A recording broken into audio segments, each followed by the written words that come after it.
everybody's ready, I think Marty's willing to go over some of these contracts. The part of the forms committee is here, so if there's something that she wants to defer back to, maybe Andrew, myself, or anybody else on the forms committee, we're here.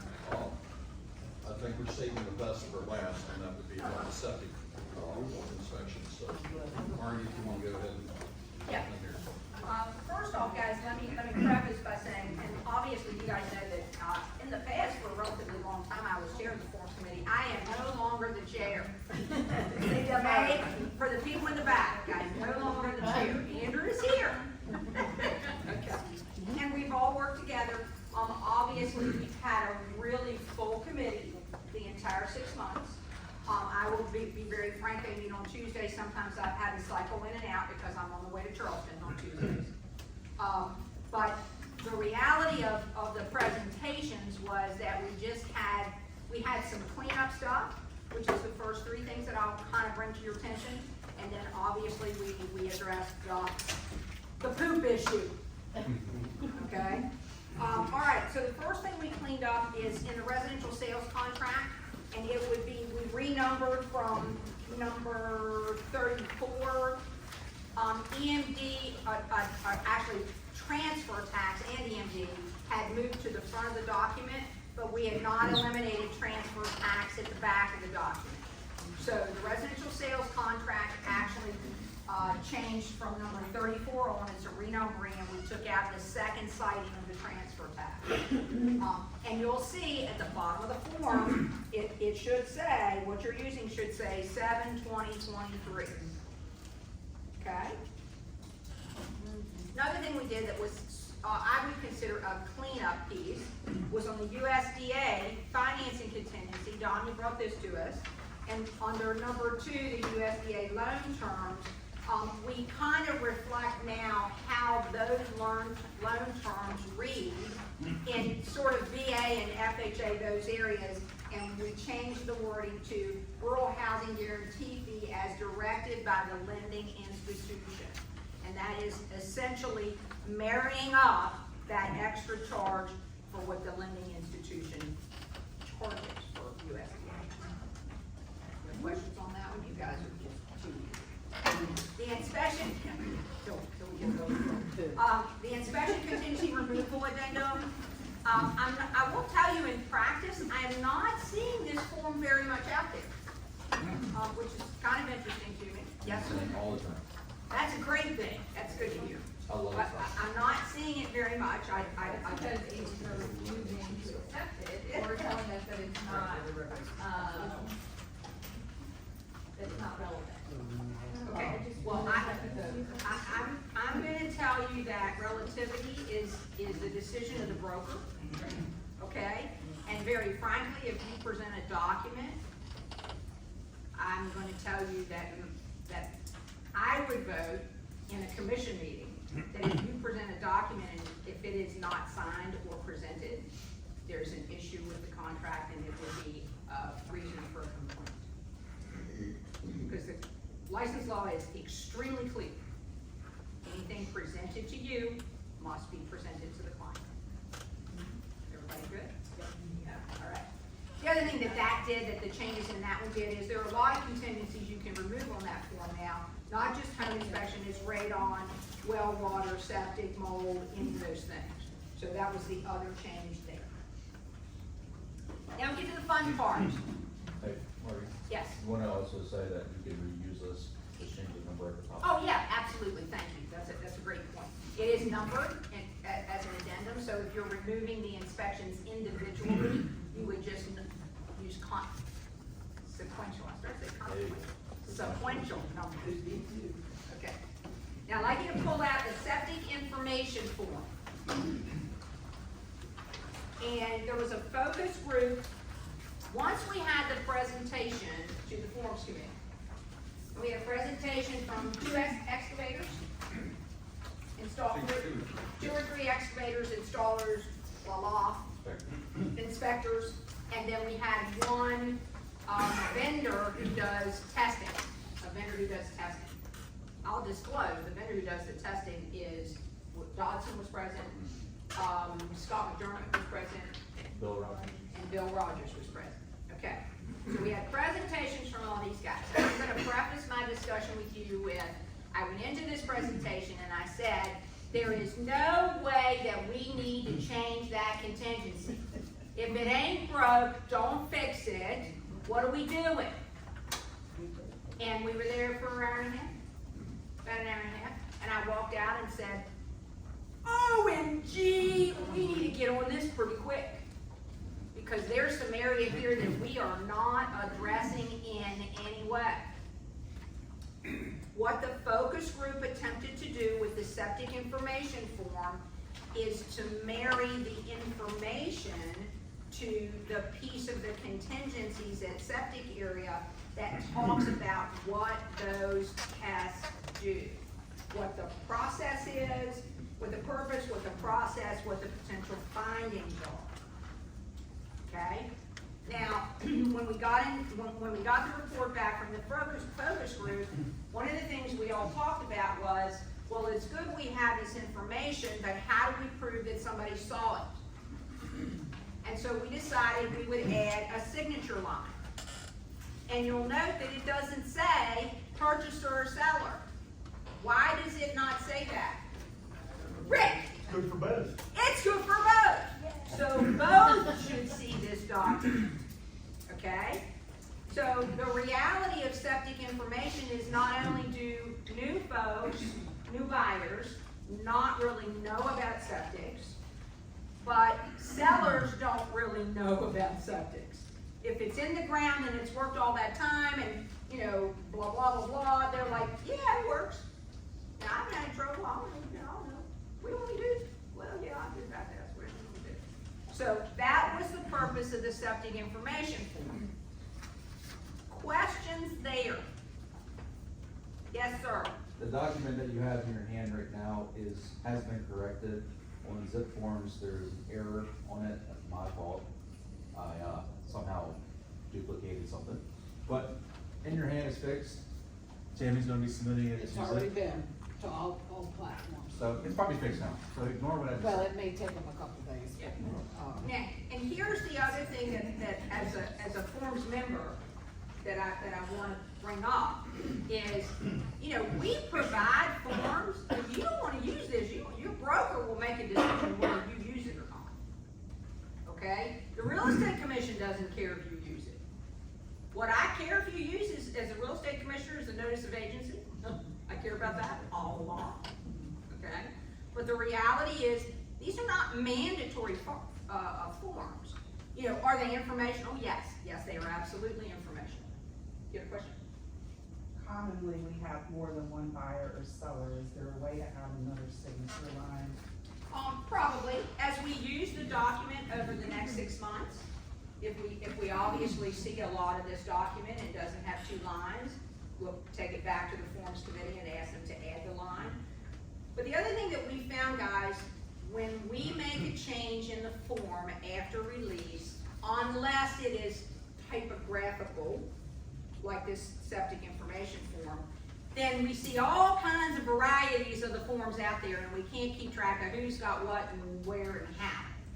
So, because these are completely new, I think the forms committee is gonna ask you to just be a bit patient on how we use the form. And the reality is, we're gonna learn over the next 6 months what works best. You can contact any member of this forms committee and they will absolutely have discourse with you. Larry comes every time. I love the way she keeps looking at me. It was my idea. This is basically an information form, definition of what the different systems are. I feel like for years, I've done this for a while, going on 27, 28 years. I feel like we've walked a tightrope for many years with just a dye test. I personally feel like the buyer needs to understand what tests are available and let them make the decision what they want to do, or the seller in some cases. I do see it as being truly necessary. I don't know how I've had a couple close mishaps in the past where it was a bad septic, the seller probably knew about it, didn't disclose it, we couldn't prove it. The buyer's out a bunch of money because they didn't know what they were buying or what they were not gonna buy. And I think that's the purpose of any inspection, is for the buyer to understand what they're buying or not gonna buy. This just takes it to the next level. I'm sorry that there's some things that need to be tweaked. It's not a perfect science. I think together we can get through this and probably get a better form. As Margie said, nobody's obligated, to use what we put out. Agency relationship lead-based payment, those are mandatory, but this is, you know, however you, the brokers wanna use it. I like it. I know there's some corrections that need to be made, but being on the forms committee, we're definitely wide open to any constructive advice. Yeah. I think it just would have been helpful if we had mentioned about the septic contingencies that were added to the contingencies addendum first before we went over the septic information sheet, because I thought we also discussed with the committee that this septic information sheet is not to be made part of a contract. It's not. This is an information sheet, that's why there's not 4 signature lines. So when you're doing a listing agreement, in the event that you have a septic, you can talk about, hey, these are the types of things you may be up against when what a buyer is looking for, but then when you have a buyer looking to purchase a home that does have a septic, then they can understand and choose what tests they wanna do, because when you go to the contingencies addendum, you will see all the new types of contingencies in there, like rod probing, et cetera. But the septic information sheet is straightly just an informational sheet and is not to be made part of a contract. So that's. Unless your broker decides to Correct. do that. Correct. We're all brokers for the most part. Yeah. Indeed. So, Yeah. Unless your broker decides to do that. I understand your take on it. I'm thinking, like, if I'm getting somebody to sign it, I'm making it part of the contract, and what am I gonna do with it if I don't? You know? It's a file it in disclosure. their files. It's to prep them to know what's gonna happen. So you have septic walkover die test and pumping, they need to understand, okay, well, if you have a distribution box, there's gonna be digging. You've gotta have plants moved out of the way to do inspections, things like that. I personally think everybody should sign it because it's same as definition of terms. In the Yeah. contract, they sign that, they understand, but that's just me. Carol. All I was gonna say is back in, probably 5 years ago, maybe 6 years ago, I found that the Virginia agents were already asking for distribution bonds checks, you know, asking you to dig them up, especially if they were selling properties at like Deerwood or Glenwood Forest. So this isn't a new thing. If you have, you know, some of the out-of-state agents, they've already asked for this from the sellers, so. I had some discussion over here, Paula, you and Michael. Well, I was just thinking, maybe I'm behind the 8 ball on some of these things that some of our inspectors actually perform, like the camera. Yeah. I wasn't even aware that we had anybody locally that hit the camera. Absolutely. Yes, we do. More than one. But they are not putting this out to us. Because we haven't been asking, our contracts. Well, that's a only very been good done. point. I mean, when I have somebody buying a septic thing, I always ask for a pumping, because usually they open the lid and they check to make sure everything is fine when they're opening the lid, so. But you know, I've had the drain field totally dried up, and nobody knew that the property had been vacant for 30 days, and fire moves in, and then it's a disaster. The dye test didn't show that? The dye test didn't show that? Nobody's been in it. To fill Oh, it because out. nobody's been in it. to Nobody's do been in the it dye to fill it test, out. Yeah, properly, yeah. And here's the other piece, guys, that I think we all need to be aware of is, that, you know, the septic testing is all fine and good if everybody tells the truth, if everybody knows what they have, if every vendor that you hire tells the truth and knows what he's doing. And what we're attempting to do is say, okay, we're giving, remember on the contract when we first changed the acknowledgements to buyer due diligence areas? This is exactly the same thing for a buyer and really for a seller too. This is a due diligence area. You must understand that you need to be, and we're getting a tremendous amount of buyers that are out of state buyers. And he's like, well, what's a septic? And I'm like, well, it's where the poop goes. And he, you know, he's had sewer for 20 years. He doesn't know what a septic is. Yes. Well, in January, February, we had Bill Rogers and Scott McDermott turn in the options that they offer. Okay. So we use that, we use Maryland, we use Virginia, and kind of made all the options that were available. And this is what we just settled on. So, as You can ask your vendor, I think I still have a copy of what they offer. It's, And Paul, I think once there becomes a need, you'll see people step up and offer the And offer services. the service, My yeah. biggest concern was who's gonna do it. We're asking for it, but hell, I can't even get a septic pump sometimes. Yeah, the last time I used a camera system for something, I had to go to It's Fresno tough to find finding somebody. vendors. Well, and guys, this is the other thing I think we all need to keep in mind is, as responsible brokers, and every person in this room is a responsible broker, Except- we're relying on, okay, and Andrew, Yeah, and- we're relying that we're in the know, and we're going to turn the tide of liability on sellers and buyers and licensees, and this is the way to do it. And this is the way to do it. So, most of my career has been in Virginia, and we've been doing septic inspections for 10+ years, okay? The vendors will step up. There's many vendors in Winchester, Powell's Plumbing, Martin Septic. The vendors will show up because the need will be there. And if you start looking at some of the vendors just over the line, that are licensed vendors in West Virginia also, you'll find the vendor that you need to do the job. I agree with that. Yes, Just Andrew. something to add to what you said earlier with out-of-state buyers. I had a Maryland, this is before all this, I had a Maryland guy buying a house, and, he was pretty pissed that we didn't have all these options that he was used to. Yeah, that's going back about 25 years. They had the Maryland Department of the Environment enforced that procedure when, I was like, the dye test does what? It's coming next week. Any other commentary? Can we move into the contingency piece? And we're gonna have a whole lot of questions there. All right, so the one thing that I wanna call your attention to, since I got you guys here, and hey, I'm nothing if not resourceful to use my time wisely. Please don't forget that on 1A and 1B, on the contingencies addendum, they have that, right, Tammy? They have all the pages, okay. Please don't forget 1A and 1B. You don't go any of the rest of the letters, man. None of the rest of the letters. You use 1A or 1B and that's it. And you must remember that we've added the language at the top of 1A that says this does not relieve the seller of the financing requirements of work to be done, okay? So I'm getting, at first it was really bad and then sort of died off and now it's coming on again. They did an as-is contract, Marty, and now they're asking for stuff. And I'm like, I'm gonna give you the real estate commission opinion, okay? If indeed, as I said before, if an agent presents you an addendum, the law requires you absolutely present it to your client, consumer client, okay? Now, that doesn't mean that your consumer has to do anything. If it's an as-is contract, your consumer can make the decision to say, no, you're in an as-is contract, I've seen this, big cross, I've rejected.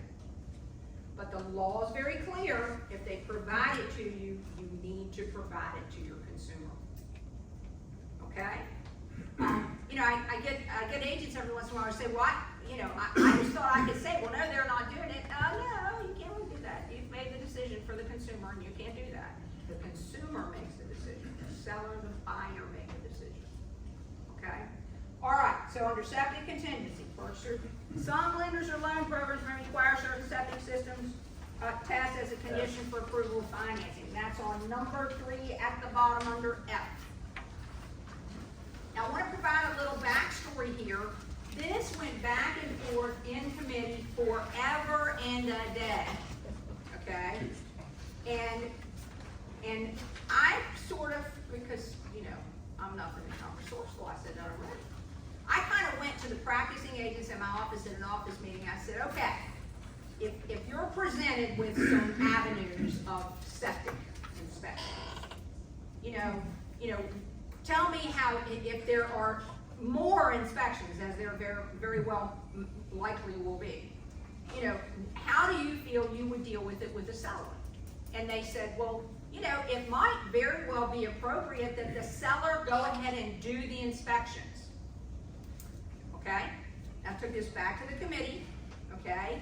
And the reality within the committee was, we don't think the seller should do that. Because what if it's a longer length of days? In other words, seller provided it 2 weeks in advance of actually listing the property, and then the property doesn't sell in 4 days like normal. You know, maybe it takes 30 days for it to sell, okay? So I didn't tell you guys, I did my homework. I went back to 3 different lenders, secondary local portfolio, and said, what if the septic inspection is 45 days old? And they said, we don't care. It is not a requirement of the secondary market. It's a requirement of your contracts that we're looking for. So everybody kind of said, well, yeah, and I'm like, okay, every broker's gonna deal with it the way they want to, as you should, okay? But I'm telling you, I did my homework. And I did a variety of lenders and said, tell me about this. And they're like, all right, we don't care. It's a requirement of the contract. If that's what the contract says, then that's what we're gonna look for. You know, the reality of having that in advance, and we talked about this when we got to 2, I'm jumping up over 1, but I'm going back to 1, you can bet I am. Number 2, we talked about, well, when are they gonna do it? And historically, it's been one of the last things we do. That needs to stop. It needs to stop. If you have a problem, you don't have time to fix it, number 1, and then everybody's scrambling around to figure out what we're gonna do. So the reality is, you know, as I view it, this is a broker, I'm trying to take different hats off, but as a broker, the way I view it is, get it in the amount of time of the home inspection, or just a short amount of time longer. Whoever's gonna pay for it, I don't care who pays for it. But realistically, it needs to not be the last thing you do. And I know agents, I love agents, and they say to me all the time, but I'm trying to save them money. I don't give a crap. If they have a bad septic and we're trying to round robin it 3 days before closing, is it gonna cost them more money later? Well, you bet it is. And very frankly, for a seller, I'm gonna tell my sellers, it's a cost of doing business. You're getting good money for your house, it's a cost of doing business. You just need to understand, you gotta know. Will the buyer maybe do another inspection? Maybe they will.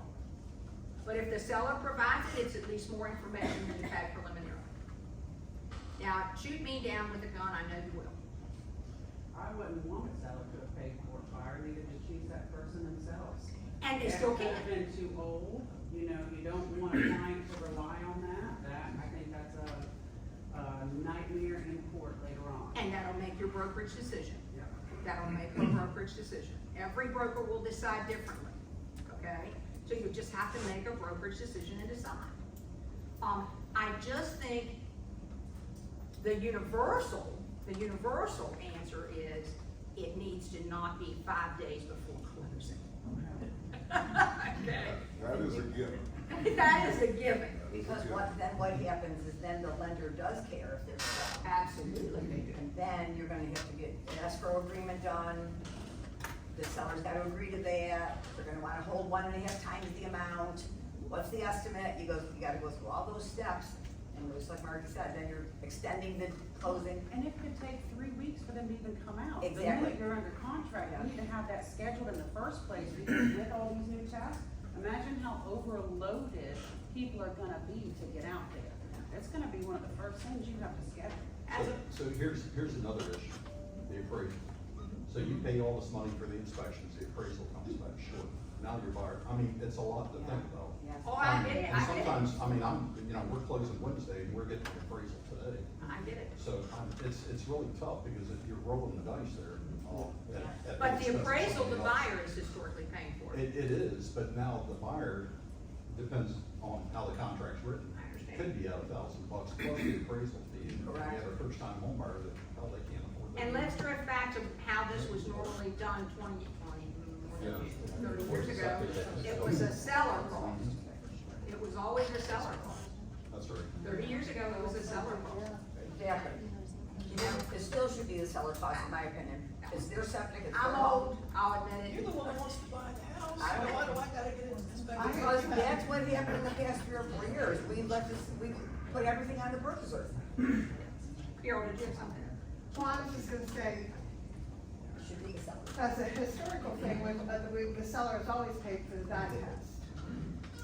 In my opinion, if the buyer wants additional items, then it would be at their cost. They pay for the home inspection, they pay for radon, they pay for the mold.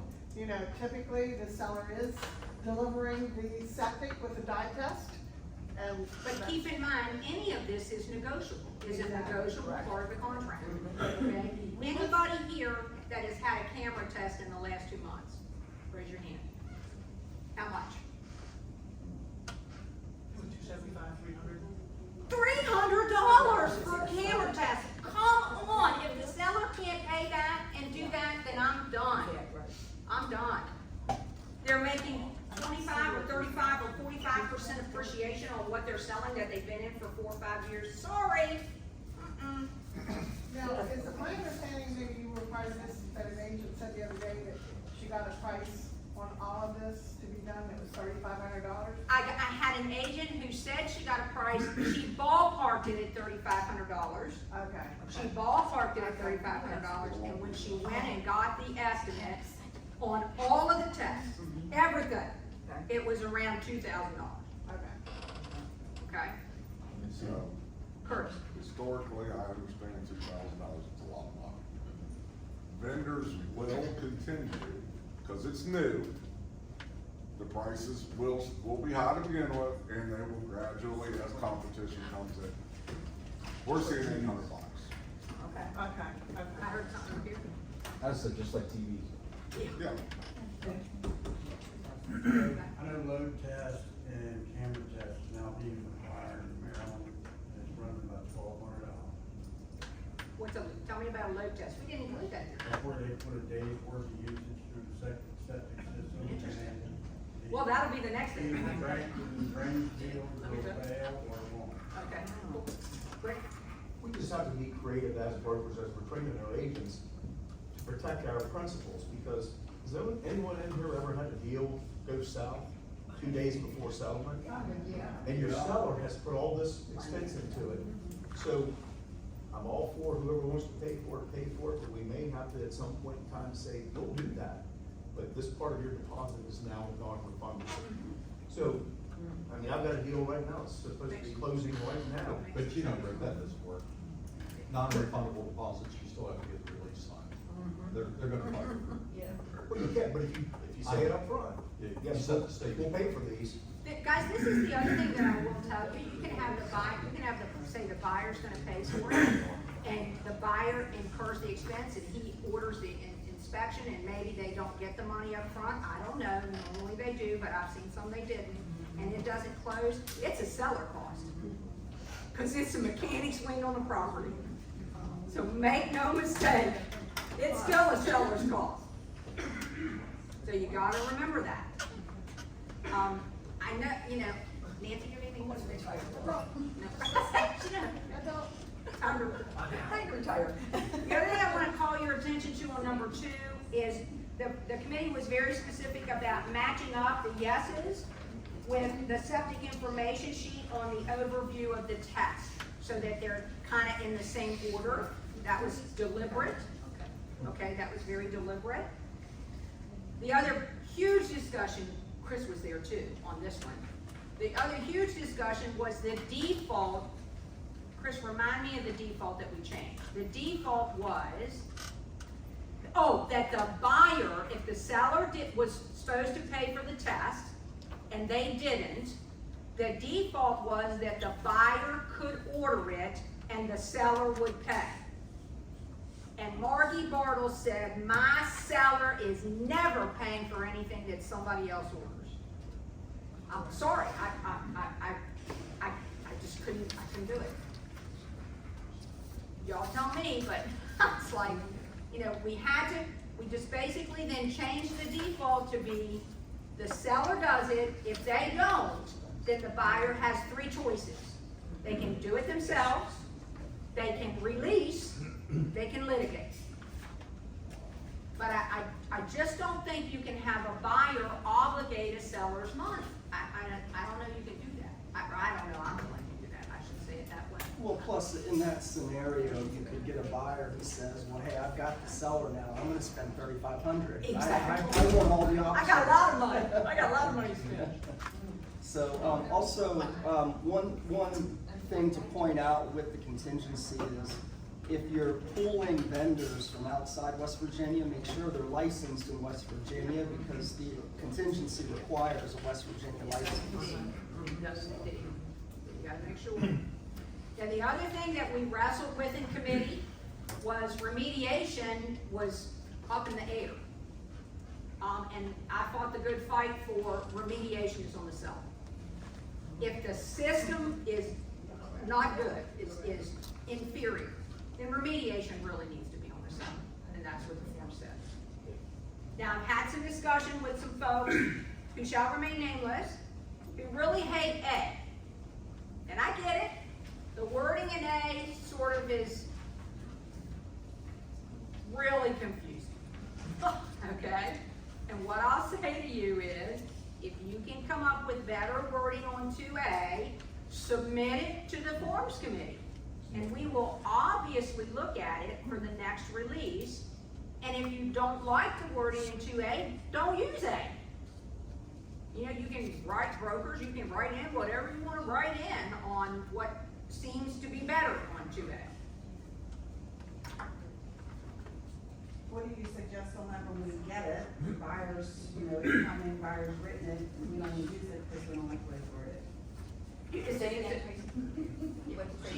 What, say it again out loud. When it's been submitted to you and you're taking the approach as the broker not to use it because of the way it's worded, like the Paula, you've given me a contract and you've got that in there. I said, what do you suggest on that? It's a counter offer. Mark it out and write what the seller will do. It's like any counter offer. I mean, am I being too simplistic about it? Should we explain what it No. is supposed to mean? Go ahead. From what we've all discussed, if the seller does not perform, we all had the discussion of, well, every seller is just gonna let it ride out, right? So let's just say it's 20 days. For my understanding and what our discussions were, if the seller does not perform for those 20 days, it then goes to the purchaser to order the septic inspection, and then that 20 days is now extended by whatever Whatever's days in you there. put in there. And I think it said it may elect, so it's It not a doesn't have default. to. It's not a default. No, it's to the not a purchase. default. It's may elect to. Right. So 20 days, seller didn't do it, fine. Right, We right. extended 14 days, now it's 34. So I'm gonna be the first to say, I called Marky, I said, I've talked with 4 people on my team, nobody understands this paragraph, I talked with you as well. Yep. I've got, and I can give this to you, for Virginia agents, and here maybe you already know it, but there's just one sentence that was added prior to, because the way, in my humble opinion, that this is worded, it says specifically, the purchaser may prior to the septic inspection deadline.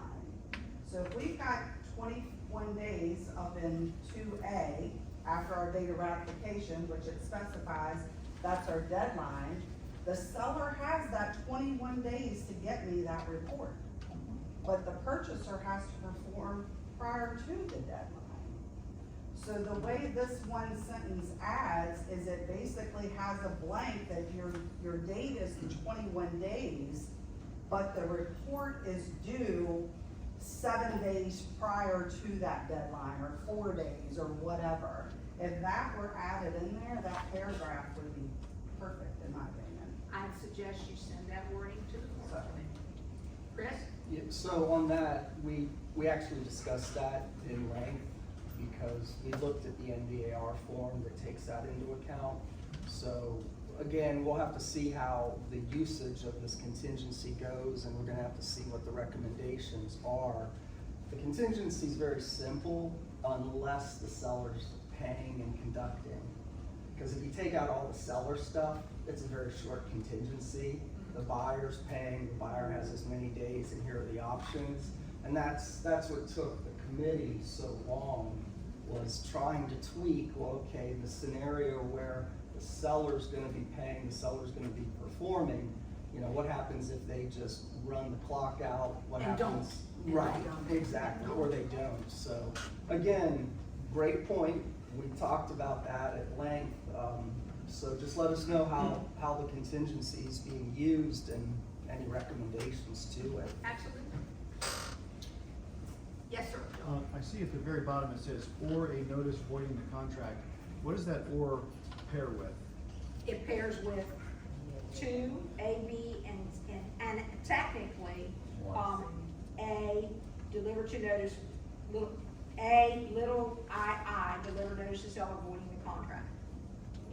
So it basically says, Mr. Seller, or whoever was meeting the days, okay, you didn't do what you were supposed to, and I, as the other party, can agree to void. And historically, the other party is going to be the purchaser. And you can just say, I'm going So, to void, can you you- didn't do what you were supposed to. You're talking about the very bottom. Yeah, Yeah. Very bottom. I don't think I'm not tracking or something. Yeah, the very last line, you're saying it pairs with 2A? Is it has that into it? And little I. All legal words. Little I. Or pursue. So how come B is in between? I know, but I'm saying it pairs with A, I. Deliver notice to the seller voiding the contract. So technically, I guess we didn't have to put the second void. I don't care. Okay. You still can put that in there because if there's no funds to do the remediation of the seller, Sure. you can void it. For another reason, actually, for another reason. Stressing the point. We could just take that out. Yeah.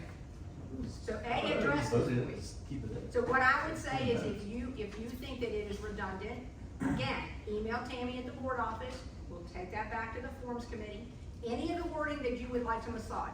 And guys, I gotta let you know, anybody here on the forms committee will tell you, this was our life Yes. for 4 or 5 meetings of the 4 or 5 months of the year.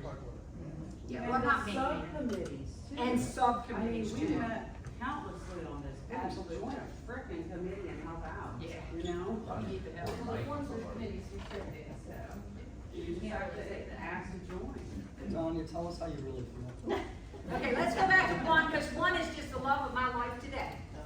Alternative system maintenance. Does the seller not have a maintenance contract? If the seller does have a maintenance contract, seller will provide a copy of the purchase within 15 days of the date of ratification. Maintenance contract shall not convey to the purchaser.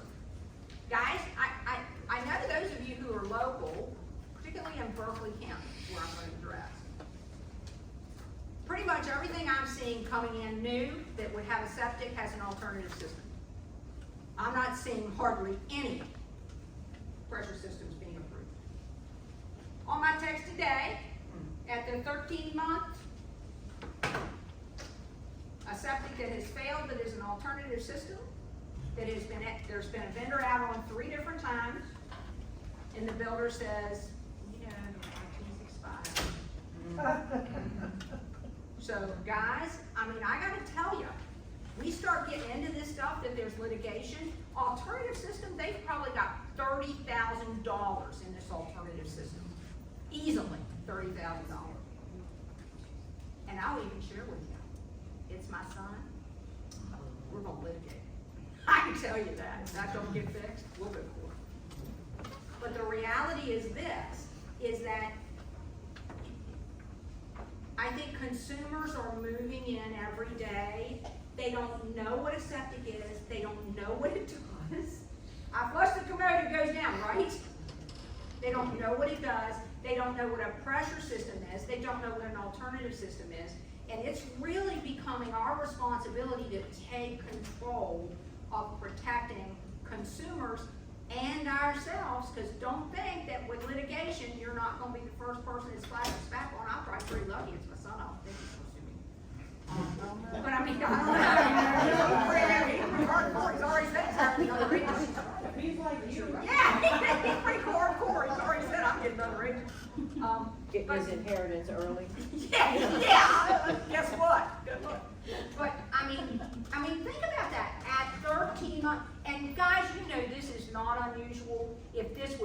any buyer, the first call is to you. The first call is to you. What about this, Marty? A thought just flew into my head, because I just picked up a plat from the courthouse the other day for a plat, a community that was platted in 2008.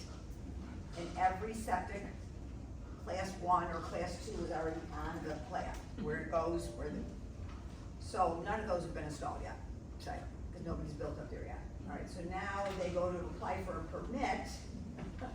Is the health department now gonna go out there and say, oh, this now doesn't qualify for a class 1 anymore? Yes, we were informed of that about 3 years ago. Absolutely. So, Absolutely. All right, so then it behooves the buyer to go and get a septic permit as part of the contingency of the contract? If they're not gonna be able to. Years ago was making You have to sure be that there. you have a contingency for that, because Oh, yeah. it may not be able It to may get not be approved for that. approved yet, even with perk results and all.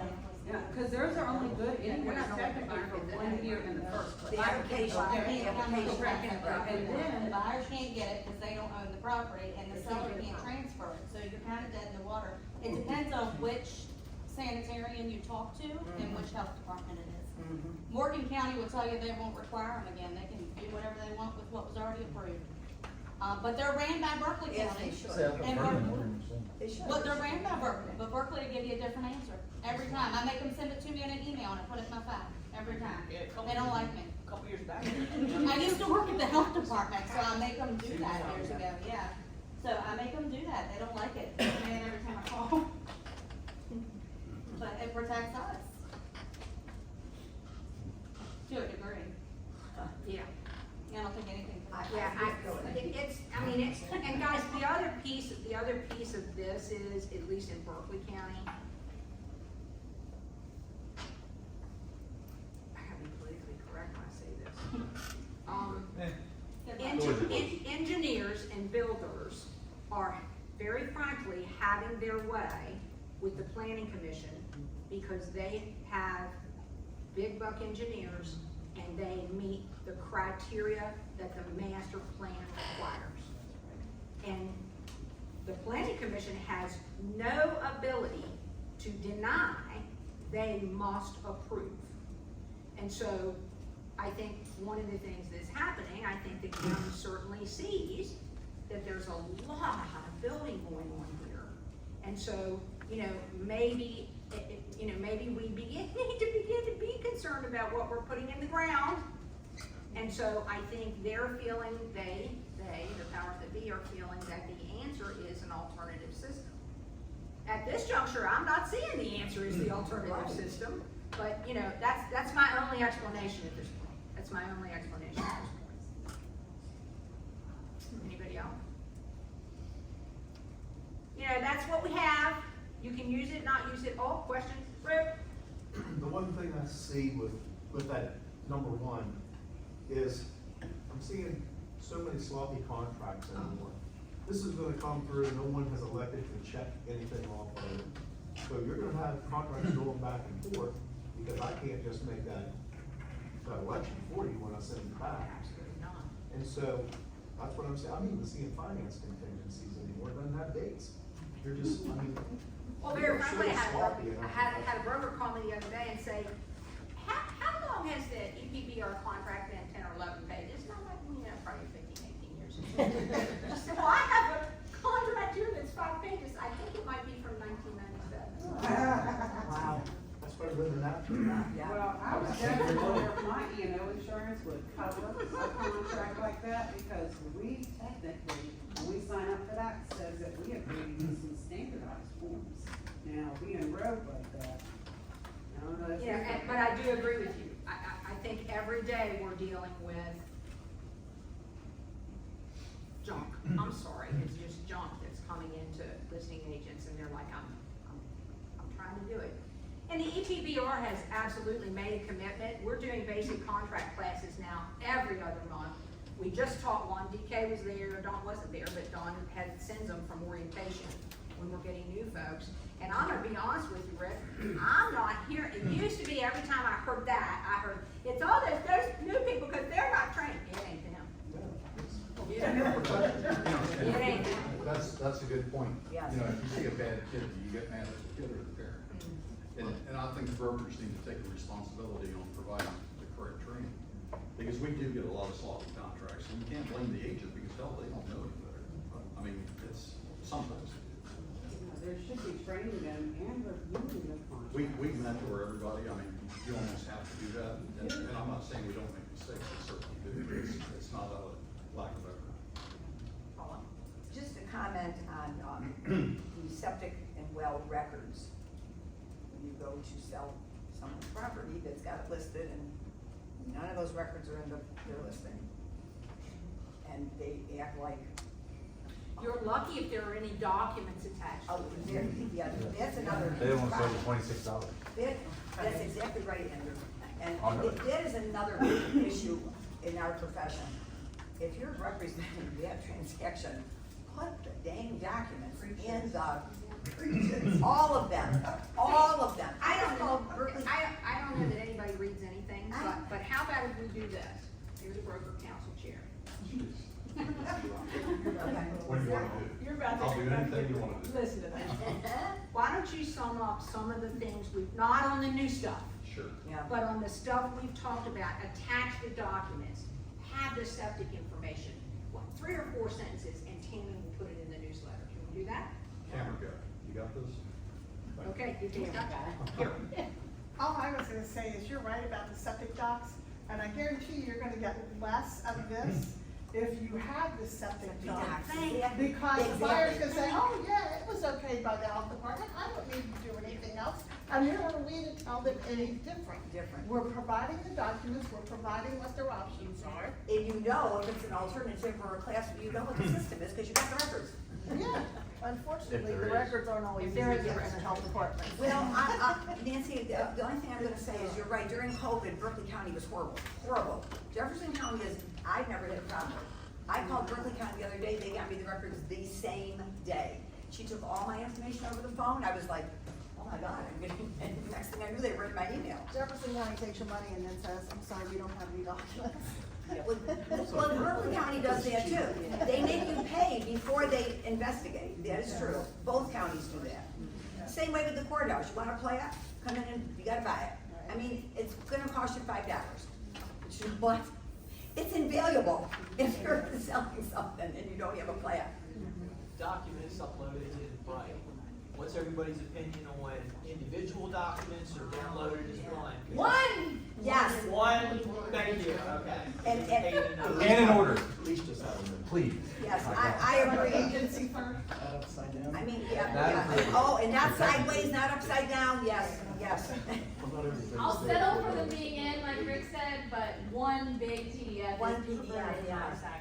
Yeah, because it is a fault of Bright. It's, even though if you can click them all, they won't download them all at once, you know what I'm saying? You gotta download. But it's a breath of fresh air as an agent, when you're going to show another property or represent a client, and you're dealing with a true professional on the other end, you're like, oh, thank God. Absolutely. I am so pleased that my client's interested in this offer, Yeah. you know, for this property. Or you're out there and you just click that button and you got the documents right in front of you while you're showing the property, you know? It's just- Copy at the house, Yeah. so hard.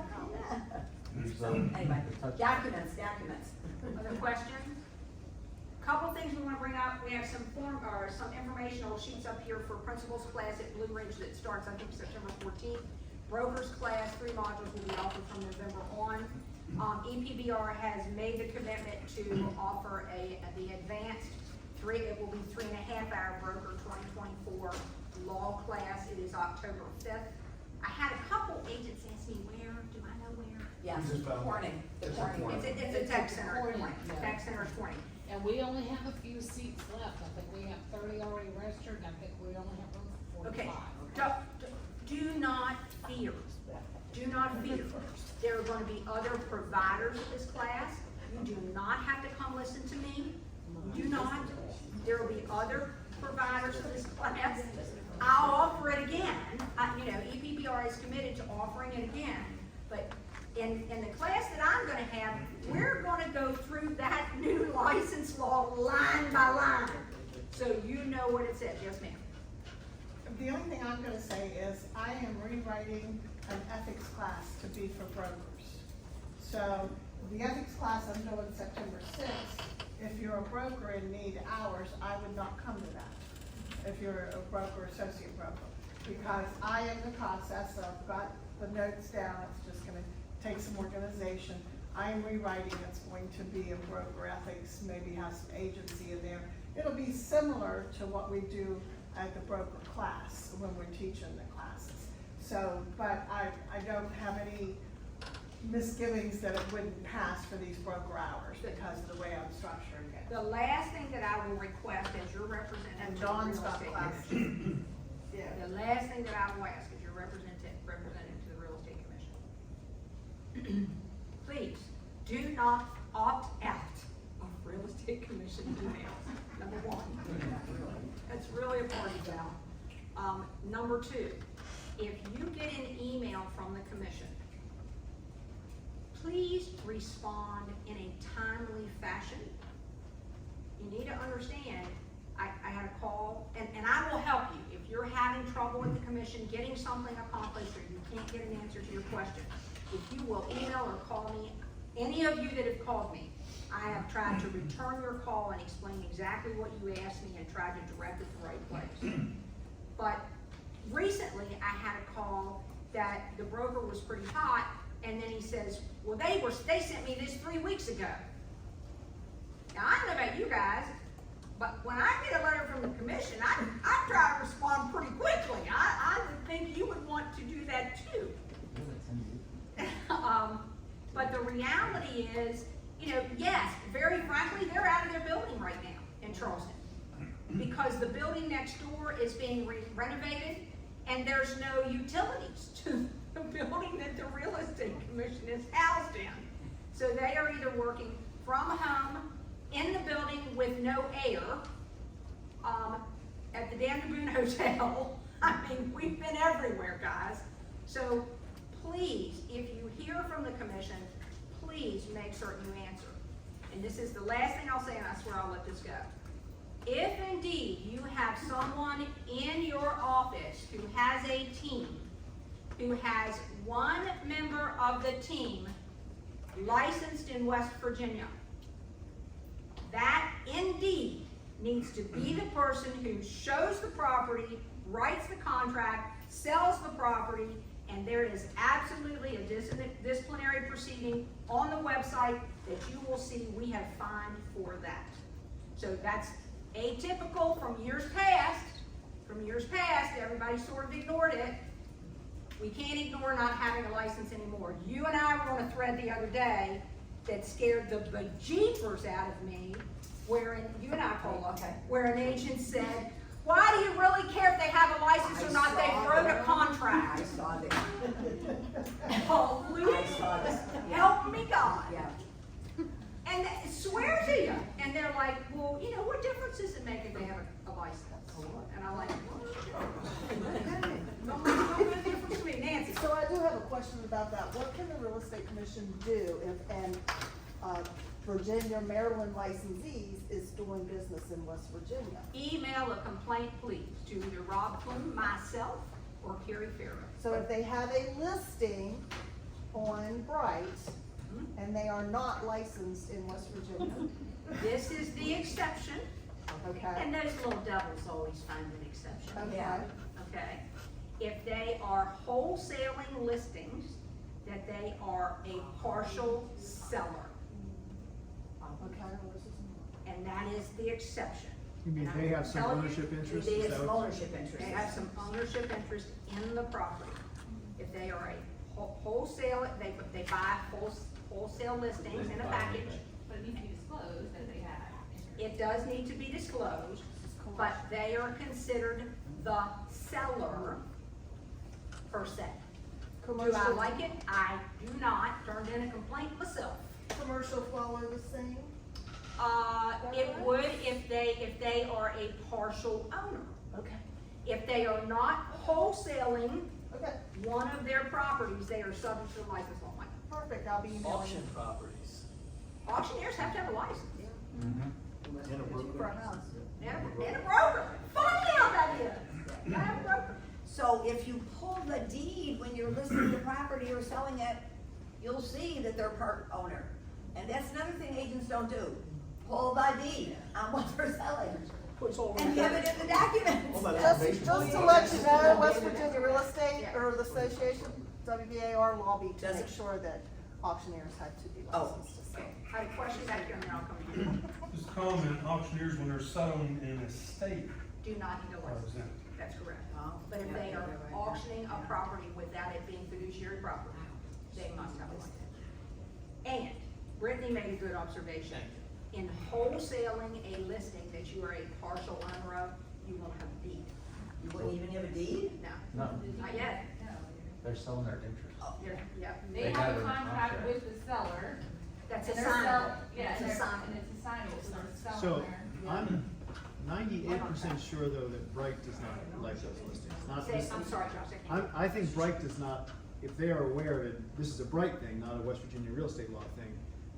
Cause I asked them about this, and I'm, like I said, I'm 98% sure that the response I got was, we do not permit these kinds of assignable interest I will listings. tell you the complaint I made to the commission and to Bright, the property did not disappear. Okay, well, But that's one time, maybe, you know, maybe, and very frankly, maybe it was something that was close to closing, they just didn't, you know what I mean, I don't know, but I complained about it. So Just- Nancy's, Just on that, you're 100% right.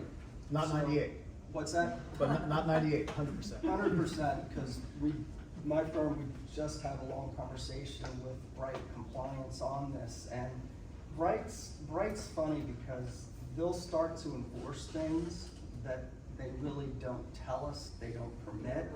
And it And may, then the way, what they say to you is, we should have known this. Yes. So you're right, assignments are not permitted in the and Bright it system. may very well have been mine was early enough that the position hadn't changed. Well, 'Cause mine's also, been a while. also, it's the assignment, but also if you have builders that are doing the old, hey, I wanna advertise on Dawn's land, but I don't own it, those are gone too now. So, and they're sending out compliance notices left and right on I that. had a question over here, or an observation. We good? Guys, great dialogue today. I so appreciate you not beating me over the head. I appreciate that.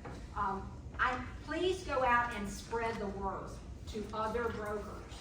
This is how it works.